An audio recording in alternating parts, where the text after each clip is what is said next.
Un joli teint naturel, lumineux et quasi invisible, c'est la base de ton maquillage. Et c'est aussi l'étape la plus incomprise et aussi la plus mal expliquée. Si tu veux avoir les vraies bonnes techniques, bienvenue dans cette vidéo. La première chose à faire quand tu te maquilles, c'est d'hydrater ta peau à fond et de préparer ta peau correctement. J'aime bien commencer le maquillage sur une peau complètement nue. Pour un maquillage qui tient vraiment toute la journée, j'essaye même d'éviter la crème solaire. C'est quand tu veux faire du maquillage d'événement, genre tu vas à un mariage ou à une soirée, évite la crème solaire parce que ça rajoute une couche de gras et du coup le maquillage risque de ne pas s'accrocher correctement. Moi je commence toujours par hydrater la peau, toujours, avec la CeraVe. C'est une crème hydratante assez neutre, pleine d'ingrédients qui ressemblent à la structure interne de ta peau. Donc elle est très bien tolérée. Moi, la plupart de 90% de mes clientes la tolèrent très très bien. Elle est assez neutre et elle fonctionne sur quasiment tous les types de peau. Fais attention, il en existe deux versions. Moi, j'utilise toujours la PM, donc celle pour le soir, parce qu'en fait, il n'y a pas de filtre solaire à l'intérieur. Je la trouve moins grasse et du coup, elle prépare parfaitement la peau au maquillage. J'en mets une bonne quantité et je viens masser ça sur tout le visage.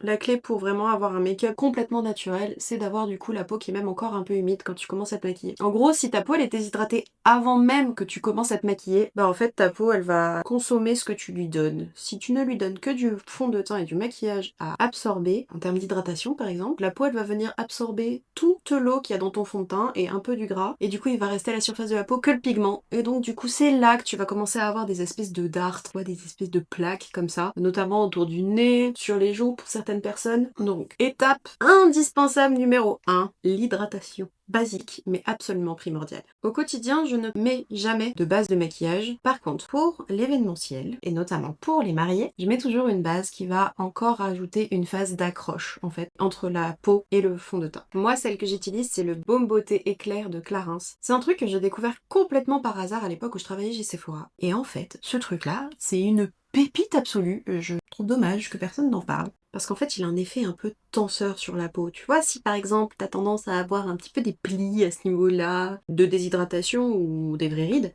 ça va venir te les combler, te les lisser, et ça fait une super accroche pour le fond de teint. Tu peux l'appliquer en couche épaisse pour faire un masque, et sinon, en base de maquillage, il faut en mettre une toute petite quantité, assez fine, et il recommande sur le packaging de ne pas trop le travailler. Donc en gros, je l'applique partout sur le visage, et je sens déjà que l'effet commence à coller un peu. Et ça, c'est exactement ce qu'on veut dans une base de maquillage. On veut que ça colle un peu. L'idée, c'est de venir créer un effet scratch un peu. Non, t'as pas besoin de tout camoufler avec ton fond de teint. Ton fond de teint, il est là pour unifier ce qui n'est pas uniforme sur ta peau. Donc l'idée, c'est de ne pas tout couvrir, mais juste de venir corriger les endroits qu'on veut supprimer.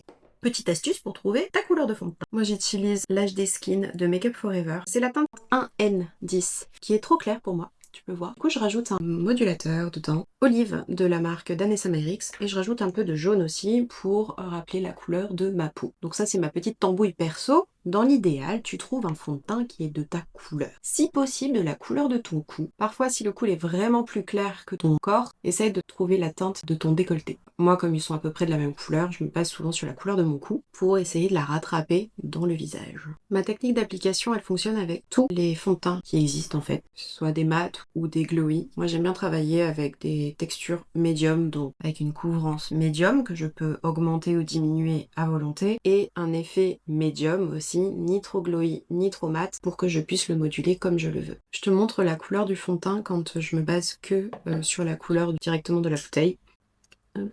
J'en mets une trace ici. Bah, ça peut fonctionner, hein, si je le mets même dans mon cou, ça passe. Mais le côté trop clair, il va faire un effet très gris autour de ma bouche, donc du coup, il faut vraiment que je vienne rajouter mon sous-ton à moi, qui est un sous-ton olive froid, avec une touche de jaune dedans. Quand on parle de ton chaud ou de ton froid, c'est par rapport à la quantité de orange que j'ai dans ma peau. Moi, j'ai pas de orange du tout. J'ai surtout du jaune, et le jaune est en fait, pour une couleur de peau, une couleur froide. Donc, il faut que je rajoute du jaune et de l'olive. L'olive, la couleur olive, en fait, c'est un kaki, c'est du jaune avec une pointe de noir à l'intérieur. Je vais mélanger l'ensemble. Tu vois qu'on a déjà quelque chose qui se rapproche vachement plus de mon sous-ton. Si on le met dans le cou, Le match est quand même vachement meilleur. Pour l'application maintenant, j'aime bien utiliser des pinceaux assez denses comme ça. Donc ça c'est un Fenty, tu vois, pinceau boule très très dur, très très dense qui va venir étirer la matière à la surface de la peau. Parce que je veux avoir quelque chose de naturel. Le fond de teint, je l'applique en priorité aux endroits où j'ai besoin du plus de couvrance. Moi c'est le centre du visage qui est plus foncé. J'ai des rougeurs autour du nez et j'ai une espèce de zone presque verdâtre à ce niveau-là qui crée un peu un déséquilibre dans mon visage et je suis rouge au niveau du menton et autour de la bouche. Plus un petit supplément moustache qui ajoute encore du foncé. Donc je commence par appliquer mon fond de teint à ce niveau-là. Donc je viens charger la matière sur ma palette ou sur ma main et après j'enlève le maximum sur le dos de la main parce que je ne veux avoir qu'une petite quantité de fond de teint à l'intérieur de mon pinceau. Et là je commence par le centre du visage.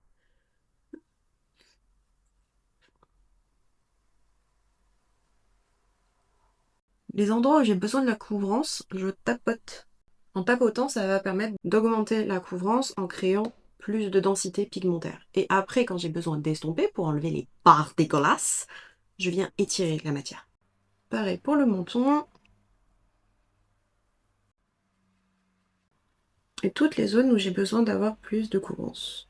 Tu vois déjà qu'on a vachement unifié cette partie-là, qui est du coup quasiment de la même couleur que le reste de mon visage. Je ne ressens pas le besoin de mettre du fond de teint par exemple au niveau de mes mâchoires, parce que j'ai pas grand chose à corriger à cet endroit-là. En ce moment par contre, j'ai des petites rougeurs, j'ai des petits boutons, je pense que je fais une petite réaction à un sérum que j'utilise. Et donc du coup, je vais avec ce qui reste sur mon pinceau venir étirer la matière.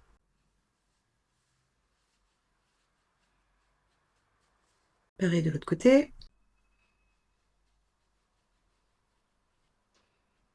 Pour le contour de l'œil, maintenant, je vais prendre un pinceau un peu plus petit, toujours quelque chose d'assez dense, et je vais venir déjà sur le contour de l'œil. Ça va permettre de commencer à corriger un petit peu cette zone-là, être sûr qu'elle est bien raccord avec le reste du visage, et ça va permettre d'éviter de surcharger l'anti-cerne. On en parle un peu plus tard. Faut être particulièrement vigilante à ce niveau-là, hein, on le connaît, hein, le syndrome de la démarcation. Regarde bien sur les côtés, assure-toi que tout est bien dégradé, n'hésite pas à aller même carrément sur l'oreille, passer aussi dans le cou, à bien enlever toutes les barres qui pourraient rester.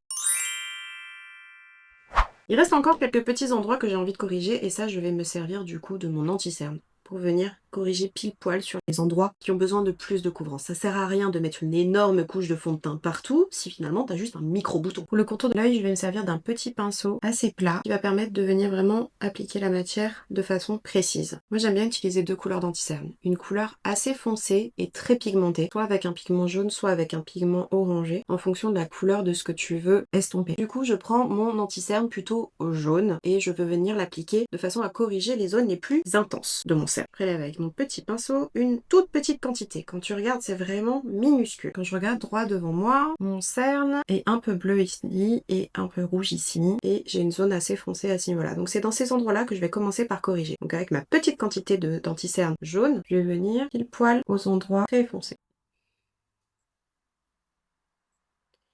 Et l'idée, pour éviter que ton anti-cerne crisse, donc aille dans les plis, c'est d'en utiliser le moins possible. Si c'est de la bonne couleur, ça devrait suffire. T'as pas besoin de dessiner un énorme triangle pour rajouter de la lumière si tu viens juste enlever l'ombre de façon précise. Et j'estompe juste avec le bout du doigt pour bien écraser la matière dans la peau. J'en reprends un peu et je vais faire le dessous de l'œil. Je m'approche pas trop non plus du ras de cils parce que j'aime bien garder un tout petit peu de coloration au niveau du ras de cils. Ça a tendance à étrécir les yeux sinon. Et je peux rajouter un tout petit peu l'endroit vraiment foncé. Et maintenant, je descends dans le creux de l'œil. Au quotidien, j'aime bien n'utiliser que de l'anti-cerne pour faire mon teint. Parce que pour moi, les yeux, c'est vraiment l'endroit où je suis la plus marquée. Un peu le contour de l'œil et tout. En général, les extérieurs, je m'en moque un peu. Je m'en occupe pas trop. Donc juste travailler avec de l'anti-cerne, ça me permet d'avoir un teint assez uniforme tout en gardant un effet très naturel. Évidemment, quand je sors, j'ai quand même envie d'avoir quelque chose d'un petit peu plus sophistiqué. Donc j'en mets un peu plus. Et j'ai une veine bleue ici. Bleue qui paraît presque verte. Donc je vais essayer quand même de la corriger en utilisant vraiment le bout de mon pinceau. Là, on a corrigé le côté foncé de mes cernes. Maintenant, je vais passer au côté clair. Celui-là, il est très clair. En réalité, j'en ai pas vraiment qui soit parfaitement à ma carnation. En fait, en général, j'utilise les fonds de mes produits pour mon kit perso. Et donc, du coup, je ne vais jamais acheter de maquillage pour moi. Sauf du rouge à lèvres et du mascara. Du coup, j'ai pas de teinte qui m'est particulièrement dédiée. C'est pareil pour le fond de teint. Du coup, je fais des mélanges. Donc là, c'est le 1.4 Yellow de Make Up Forever. HD Skin aussi. Ils sont super, ils sont assez hydratants. Et donc du coup, ils ne vont pas marquer et filer dans les petits plis qu'on a sur le contour de l'œil. Mais comme il est vraiment trop clair pour moi, je viens le mélanger. Je te montre, il est là. Je le mélange un tout petit peu avec le résidu de fond de teint que j'ai, qui va permettre de le foncer légèrement et le rapprocher de ma carnation. Parce que si je mets du clair sur mon contour de l'œil, ça va faire un effet blanc, voire même gris. Et c'est pas ce qu'on veut. Au contraire, on veut apporter de la lumière et de la fraîcheur. Je vais venir vraiment aller, par contre, dans les zones d'ombre cette fois. En mettant du blanc dedans, ça va annuler un peu le noir. J'aime bien aussi descendre très légèrement sur les sinus. Ça crée un petit triangle de lumière. Mais léger, hein, me fais pas un grand triangle comme on peut voir sur TikTok et Instagram là. C'est pas du tout la vibe vers laquelle on va aujourd'hui. Je sais pas si tu te rends compte de la petite quantité de produits que je mets à chaque fois. C'est vraiment l'affaire d'une pointe de riz, hein, vraiment un grain de riz, pas plus. J'avoue que j'ai pas encore retrouvé la recette magique pour mes propres cernes. J'arrive à le faire sur d'autres, mais sur moi, c'est pas la même chose du tout. J'ai pas le recul nécessaire sur moi-même en fait pour savoir exactement de quelle couleur mon visage a besoin. Il faudrait que je me fasse conseiller par une super maquilleuse en fait. Ça c'est pour l'anti-cerne. La quantité que j'ai mise, elle est tellement petite qu'il y a peu de chances que ça migre. Plus tu mettras de matière sur le contour de ton œil, plus ça va marquer. Le contour de l'œil c'est fait, par contre j'ai envie de m'occuper de ces petits invités indésirables là. Je sais pas si tu arrives à les voir, mais ici j'ai des tout petits boutons, en fait c'était des espèces de petites pustules, petits boutons blancs dégueulasses. Et du coup j'ai envie de venir les camoufler légèrement. Donc là je prends un petit pinceau comme ça, un peu pointu, et je reprends le reste de mon fond de teint avec un tout petit peu d'anti-cerne clair, et je vais venir taper pile poil sur le bouton que j'ai envie de cacher.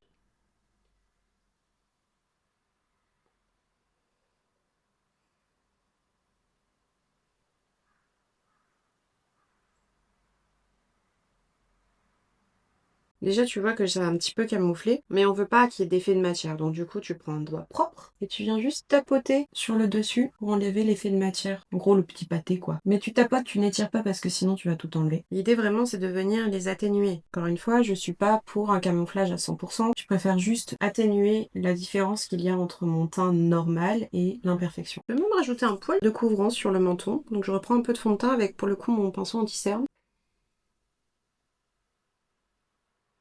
Et j'aime bien corriger un petit peu aussi sur le contour des lèvres. Ça permet de les redéfinir naturellement.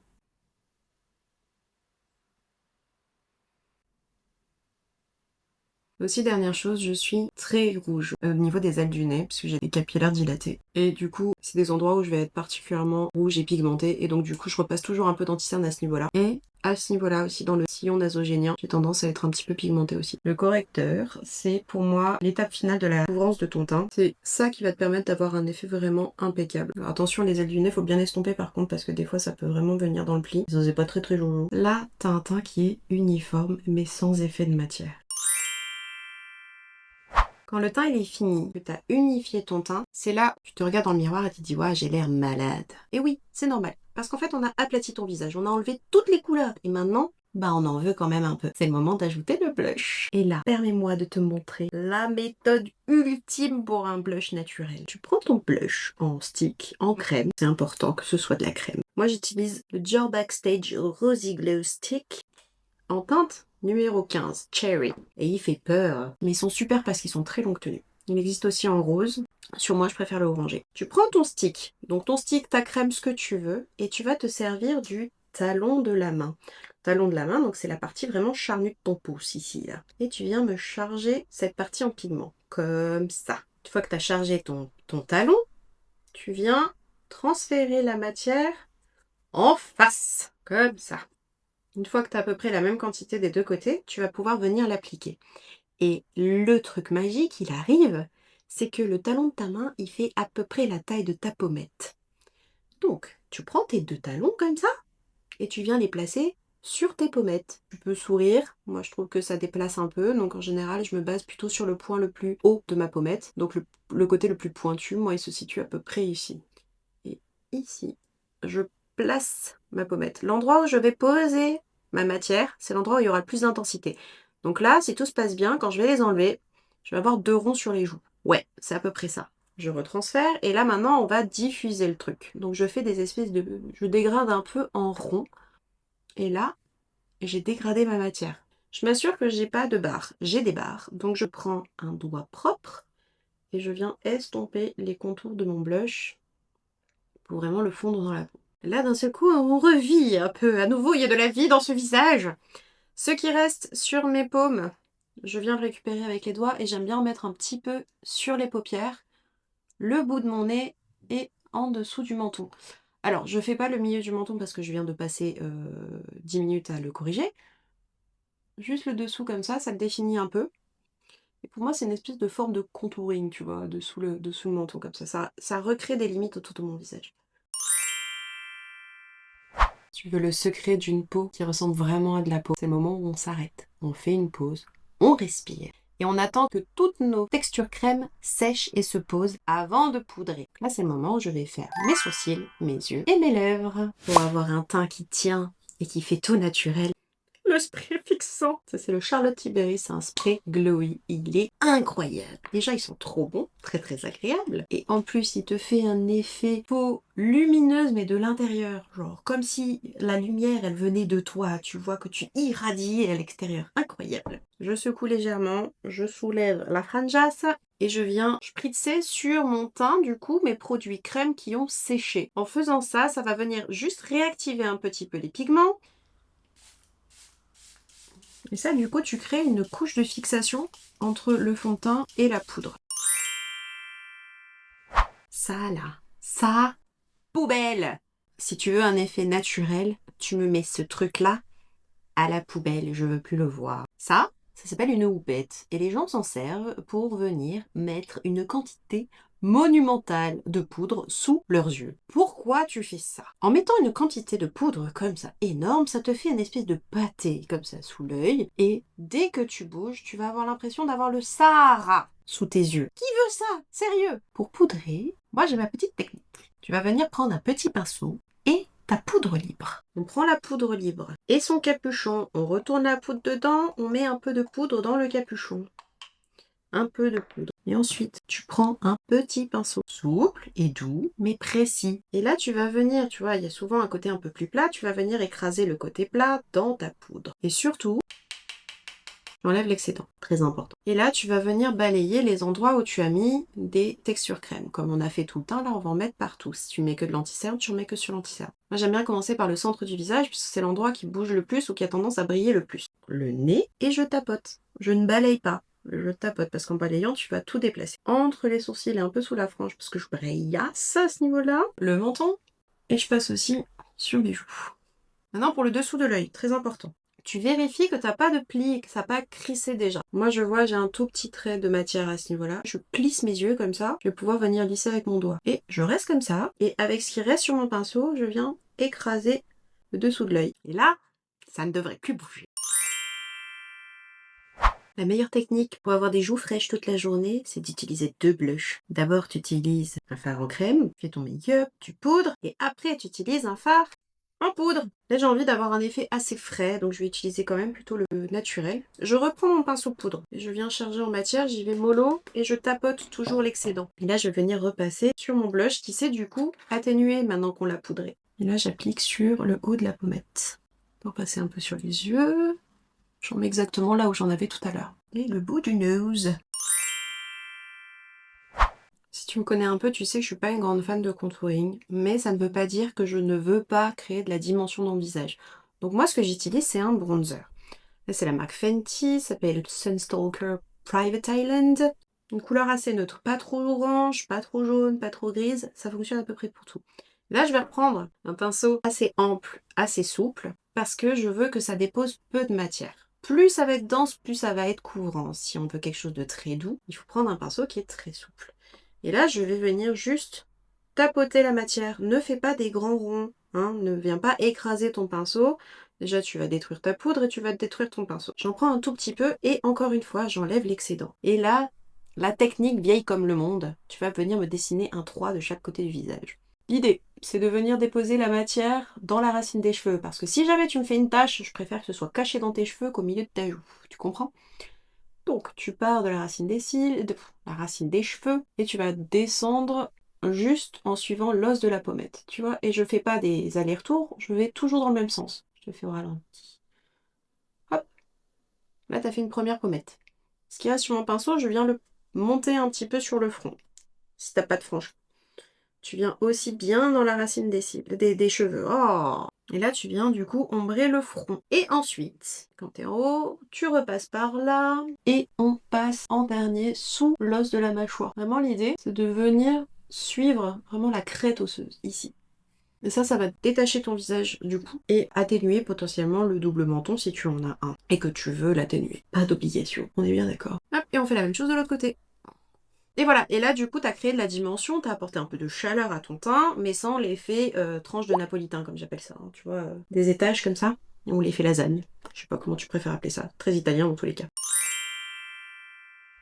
Et si vraiment t'es super extra et que tu veux vraiment cette touche de glow en plus, tu viens me mettre de l'highlighter. Alors, j'aime beaucoup travailler avec les électeurs crème aussi. Dans ce cas-là, je les mets juste avant ou après le fond de teint, ça dépend de l'effet que je veux. Mais pour un effet lumière naturelle, genre vraiment ça vient de toi, cette palette d'highlighter de Dior, c'est une pépite. La texture, elle est tellement fine, les paillettes sont très très fines, très très douces, très très belles. Je l'adore, je l'utilise beaucoup en fard à paupières aussi. Enfin, franchement, elle est hyper polyvalente. Je l'adore cette petite palette. Elle coûte cher, c'est vrai. Mais franchement, elle vaut chaque euro que j'ai dépensé pour ce truc. Pour l'appliquer, je vais utiliser un pinceau assez large et assez souple. Celui-là, il est un peu dense, mais habituellement, j'aime bien utiliser un pinceau un peu long et souple, un peu comme celui-là, mais plus petit. Mais c'est la dèche, j'ai plus de pinceau propre. Il faut que je les lave. Encore une fois. Et là, du coup, je vais prendre le doré. Je vais venir l'appliquer sur les points les plus hauts, la crête vraiment osseuse de ma pommette, et je vais suivre l'orbite en fait, ici, et je vais même remonter un peu sur la tempe, ici. Donc l'endroit où je vais le plus de lumière, c'est ici, donc c'est là que je pose mon pinceau. Et je viens vraiment frotter la matière sur la peau. Ouais, c'est tellement joli. Et je m'assure, pour le coup, c'est très important de bien s'assurer qu'il n'y a pas de marque, hein, par contre, parce que comme du coup c'est de la lumière, dès que le soleil va taper, la lumière va taper dessus, ça va te faire une barre, c'est immonde. Donc tu me fais un truc bien doux, s'il te plaît. Regarde. Je sais pas si t'arrives à voir. Moi, je le vois. Je trouve ça trop beau. C'est très naturel. C'est ça qu'on veut. Et la même de l'autre côté.